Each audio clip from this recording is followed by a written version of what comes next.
Akong bahin is on Monday. Okay? How many of us na yung Facebook account? Wala Facebook account mo? Wala yung Instagram? Instagram ra mo. Instagram di ay. Okay. Medyo na yung mga pa-IG si Brother Jason. Social. I think most of us naagit tayo Facebook account. Familiar mo, reels mga kaigsunan. Na yung mga reels nga moagi sa ato ang account, atong tanawon, yan, nindot kayo ang mao nga message and makatouch kayo sa atong kinabuhi kay man i-go kita sa mga lesson and atong gibuhat gisave nato to nga reels sa atong account kasi nakahimo pag-save sa mga video. I think nakahimo na sa mga kay nindot kayo ang mga message inyong gisave sa inyong account ang mao nga video and mao nga link, and then here comes another message inyo na sa gisave. And to all you know, pwedeng daghanan na kayo mong isave na reels dito sa inyong account. And to mind yung makaigsunan, nindot kayo itong mga messages makaigsunan, daghan kayong mga makutlo ng mga lesson. But the real conflict there makaigsunan is wala tayo nabuhat isang sa ato. Daghan kayo tang napaminawan na nindot kayo ng mga lessons. Daghan kayong message na pwede ninduta sa paghahatag sa mga speaker. But wala na to na kinabuhi ang mga lesson. And there's a conflict. The conflict between good and evil.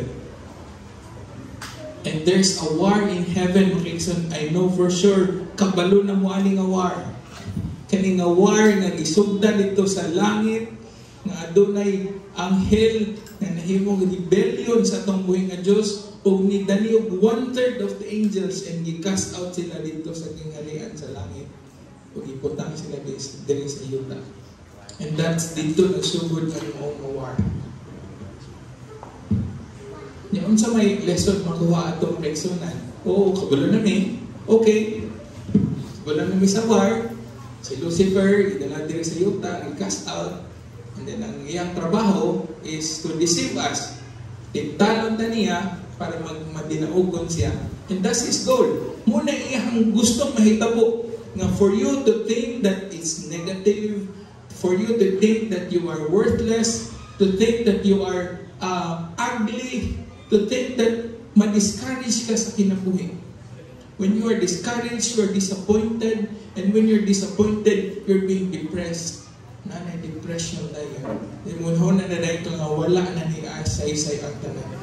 And that's the great national war mo kaigsunan. Gisgutan sa atong first speaker nga there's a great conflict. And ito nagisugdan kini sa langit. And ang lesson na ito nga makuha dito mo kaigsunan is for us to recognize that war mo kaigsunan, that God is a loving God. Andam siya kanunay, ganit na hitabuto makaigsunan, and then nanadayo plano ang Ginoo para salbaron ang iyang mga katawan. Nanadayo, blueprint dayon for salvation ang buhay ng Diyos nato. To recognize that ang iyang ginabuhat is to love us, iyatang higugma o maayo. But muna siya nga conflict until now makaigsunan padayon ragid gihapon na usa ka dako kayo na event makaigsunan na speaker, nindot kayo ang mga speaker ng storya dito. And then after sa mga crusade makaigsunan, na usa ka tigulang nga babae ni duol sa speaker. After na ni makaigsunan, after na sa mga crusade, ni duol siya sa speaker and hiningon siya dito, Pastor, what's wrong being average? Average makaigsunan. Maybe she's referring to an average Christian. Unsay sayo being average? Ningon ang mga speaker, nanay, walay sayo being an average. Tuganan ikaw, nanay, being average is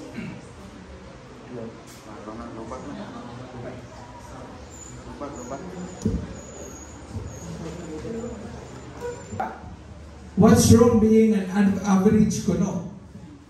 Ningon ang mga speaker, wala may sa'yo being an average. Pero tuganan ikaw, nanay, about the being average. An average is the best among the worst. Pero ang being average, makiksunan, is worst among the best. I hope and pray makiksunan nga atong paningkamutan na dili lang ta average. Atong paningkamutan makiksunan nga everyday we grow in Christ. Atong paningkamutan makiksunan ang pagtuon sa atong Biblia para kita makahimo og duol nga relasyon diya sa atong mga Diyos samtang kita gapagod sa kaduhang pagpalit niya. Thank you and salamat.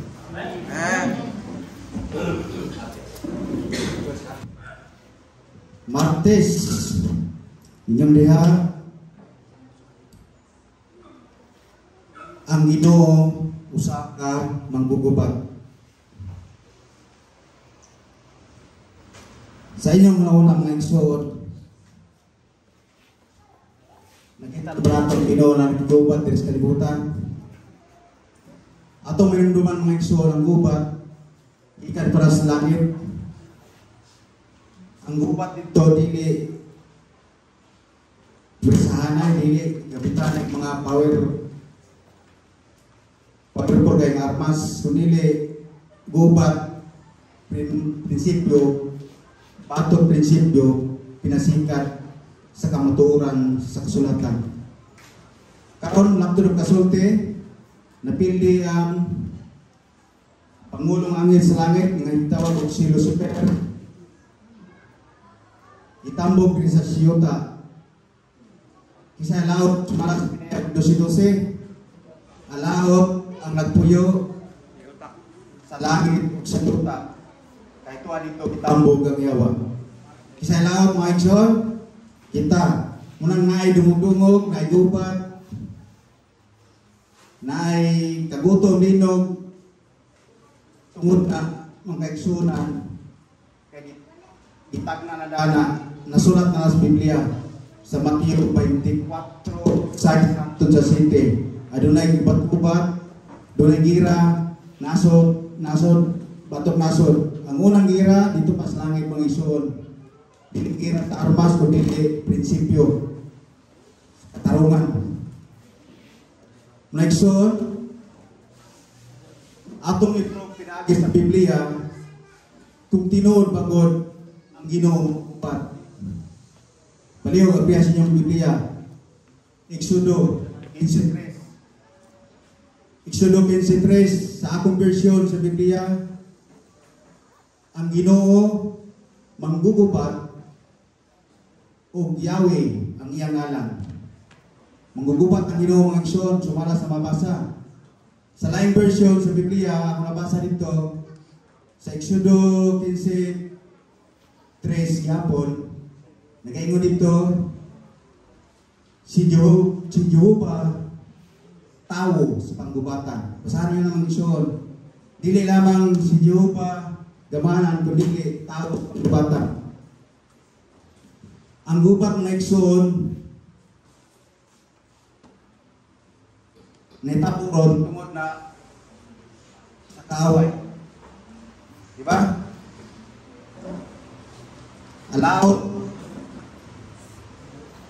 Alaot ang yasyuta, ang isunan. Alaot ang kalibutan, kanyang yasyuta. Nadiin ang kaaway dito sa langit, ang nakigubat sa Diyos, diyan rin kitambog. Siya ang nagbugnaw kasabog sa kalibutan. Dili. Ang mga gubat ron, dili na bugnas Ginoo, dili na bugnas Ginoo, dili sa kaaway na. Gusto sa Ginoo ng mga matay ang tao. Ilabi na ito walang mga lagad niya. tugutan mo ito Ginoo na mamatay, lipay kang kaaway kay daghan siyang sakop. Muna mga igsoon. Sa panahon sa Egypto, diyan naulipon ang mga Israelita. Gitabangan sila sa Ginoo. Ang mga katawas Ginoo mao ang mga Israelita sa pagpagawas dito sa Egypto. O dito, niagi sila sa Red Sea. Dagat na mga igsunan, ang ilang ginaingnan kay pupang-pang ang palikod. Sa dagat sila niagi, o gipikas ang dagat. Pinabi sa Isis, gipikas Ginoo igsoon. Upang kaaway, nagalanat nila ang mga sundalo sa Egypto, gipamatay sa Ginoo. Wala to gamitin ka sa mga igsoon kundi sa iyang gahom. Gusto pamilyo kas tawo, patay tanan ang kontra sa mga Israelita. Lakip na ni Hari Paraon, apil siya kamatay mga igsoon. Tungod kay gigubat sa Ginoo. Munang sa atong pagpangalagan mga igsoon, kung naatas Ginoo, proteksyonan ta niya. Kaya ang Diyos magapanlipod kanato sa tanang panahon, luwasot na niya. Sabi gito sa Salmo 21:14, luwasot ni Jehova ang katong na higugma kaniya, o iyang panalipdan ang nagaila sa iyang ngalan.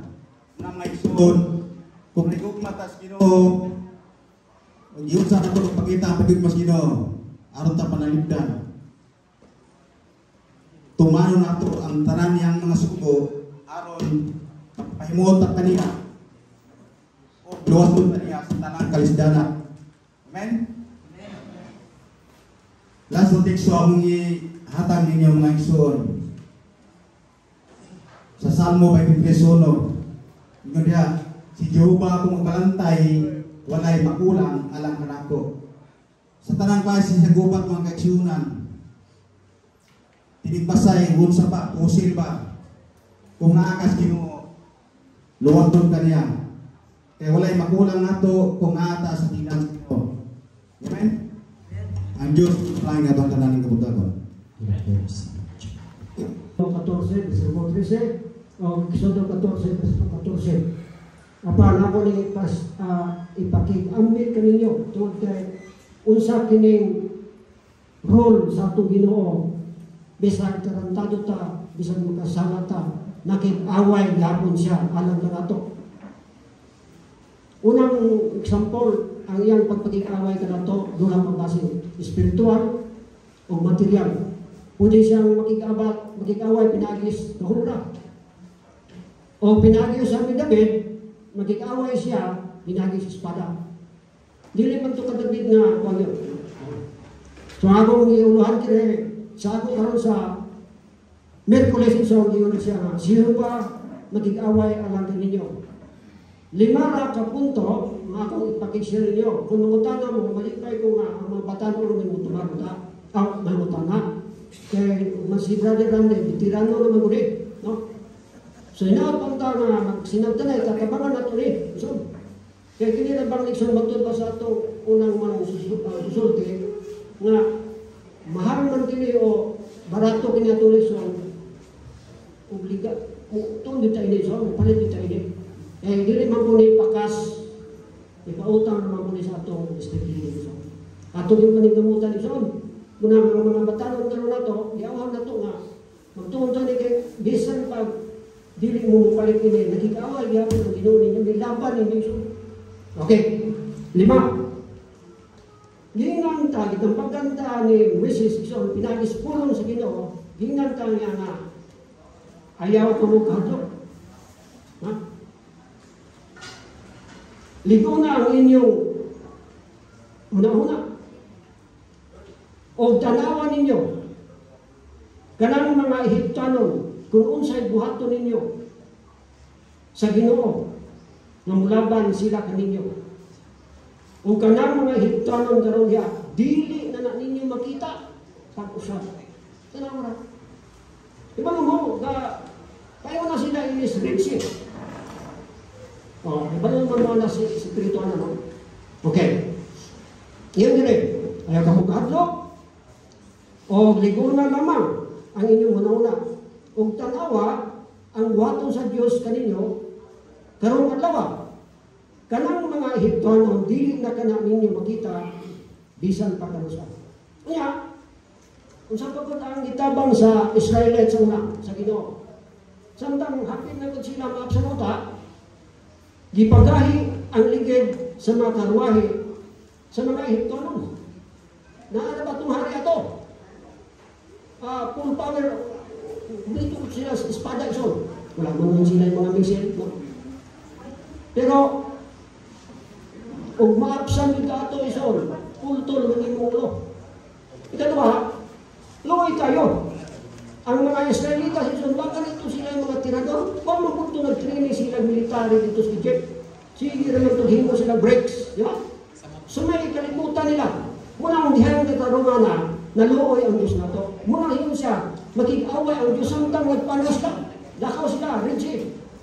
Ay kahadlok Moses, iisang imong sugod, ang mapikas kini.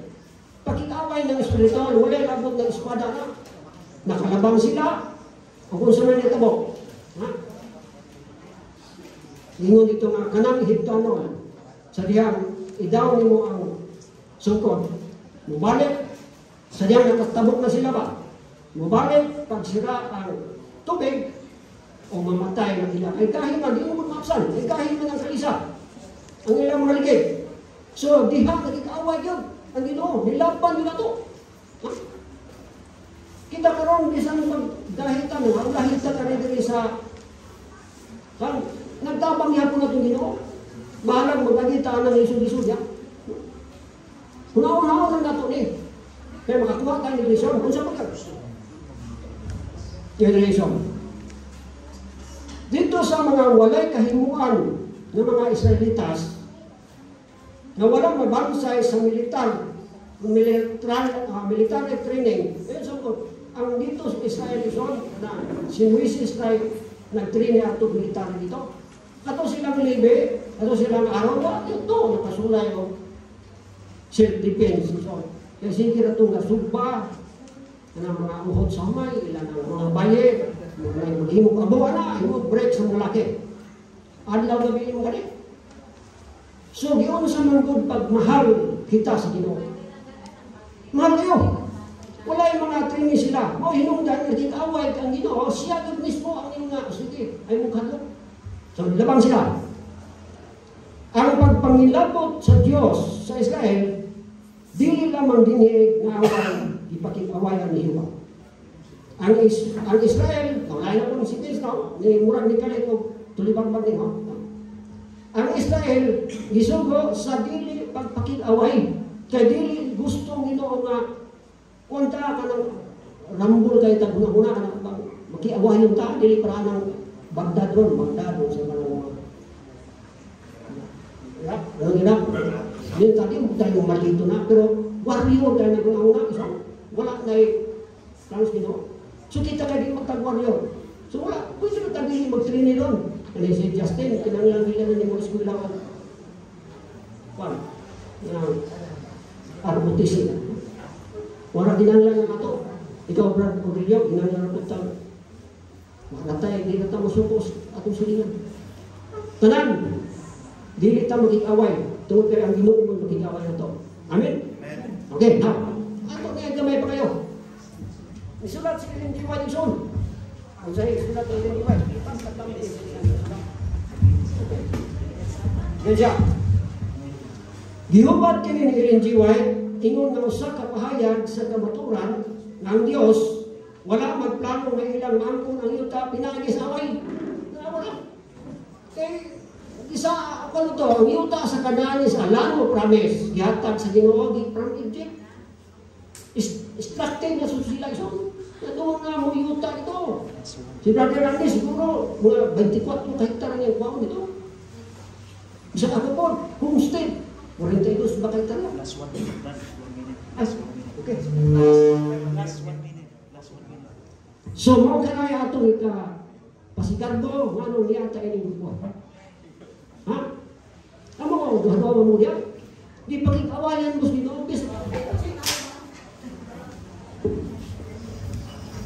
musuh sugot sa sinulat ni Ellen G. White, sa iyang sinulat din sa The Signs of the Times, yun siya nga, dili, wala magplano ang Ginoo nga makaangkon sila sa yuta, pinaagi sa away. Kaya nga, ano ang gumunakit away, doon sila po. Yan po lamig kayong, kuwana. Ang walay mga pagtuong ng mga tao. Tama, bisag nakalabang na sila sa sa pulang dagat, sa Ritchie, nalagyan po ng ilang ginaya nga tuwas, ito makuha. Kaya mix multitude mo ito sila. Mga kontra mo ito sila. Di lang yan po ito yung panahon na. Hantod down sa ikot sa Ginoo. Ditugutan lang sila sa pagpakig-away sa mga kananon. Kung naman mo, kinsa may presidente kinsa may hari sa tanan. Excuse me, Brad. Can you stop, Brad? Okay. Excuse me, Brad. Salamat. Si Amalek, ang siya na po. Kaya ito mga leksyon mga keksonan, pahinumdum lang niya si Kagi sa Muslim Hangon. Kumang, 40 years na panahon, yubanan sa Ginoo, doon siya pagpakita sa Ginoo ng milagro, pagbuang gihapon. Buang gihapon, usalit sa Ginoo. Kumusta man ka? May pangutanan na ito, ang asa na itong side sa pagsalit sa Ginoo sa itong pagmaliwan. The first option na nagihatag sa Ginoo, mga pagi, Proverbios 3:5-6. Ilha siyo bastanan mong madalan, o siya mga mandro kanino. Sa itong kinabuhi, mga tinsunan, na nag-iya ang Ginoo.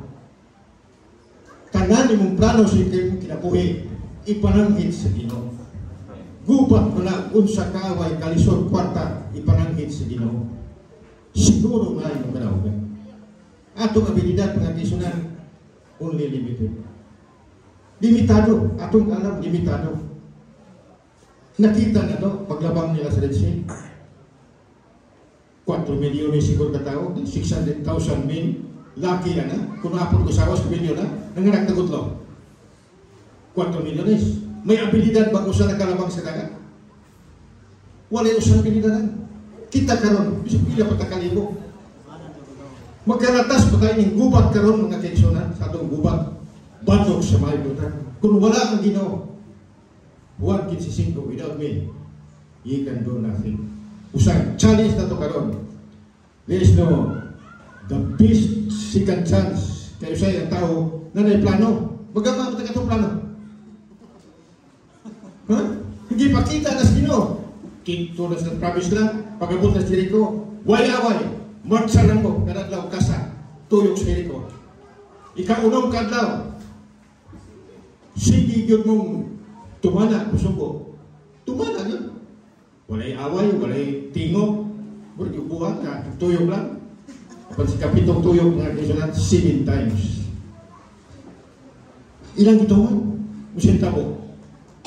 May bomba bang bomba dito? Walay bomba, sus kabo. Walay dinamita. Tumpak ang pader mga kaisanan. Ipakita sa Ginoo kung sa iyang gahon. Paniyan yung mga tao, yapon sa Islano. Kabuhan niya po ng episode. Misi surko sa Ginoo. Tanan ninyong kontrapatya. Tanan ka na nung patya. Amalikay, patya. Ano ba niya? May naman itong kapos surko niyo. Bulugang kahoy. May namin kapos bakat ng taguan. Iyaw po niya. Pagkamaan sila kauglingon nilang ideya na dili plano sa Ginoo. Kita karon ang apply na itong kinabuhin pagkaroon. Ang atong kaaway mga kainsulan, Amalekites. Ang tuyo sa Ginoo, patyo, tanan-tanan may gininhawa. Way bilin. Lima ka na, suguan. Usa man yung Amalekites sa itong kinabuhi mga kainsulan. Na atong puntungon. Kaya atong kubulingon. Ingon pang Alexander the Great. Paglantaw niya sa Salamin, punta. Hapit na nakangkat ng Bukiro. Wako'y kadlok ang hari, emperador sa Tibok Europa. Panhatlo ko sus katao ako nakita sa Salamin. Kinsa man, ang iyang kabalingon. Alexander the Great mga kisyon, ang luwas sa kabuntog sa kublingon. Pinakarika, 32. Namatay sa kubog. Ino mga kisyon. Munang santo kabalingon, kanyang ato kabalingon, lisod, awayon. Ang ato opsyon, way lain. Balik kita sa pag-iya sa Ginoo, pagbanto sa kinabuhi ko yung pagkapo.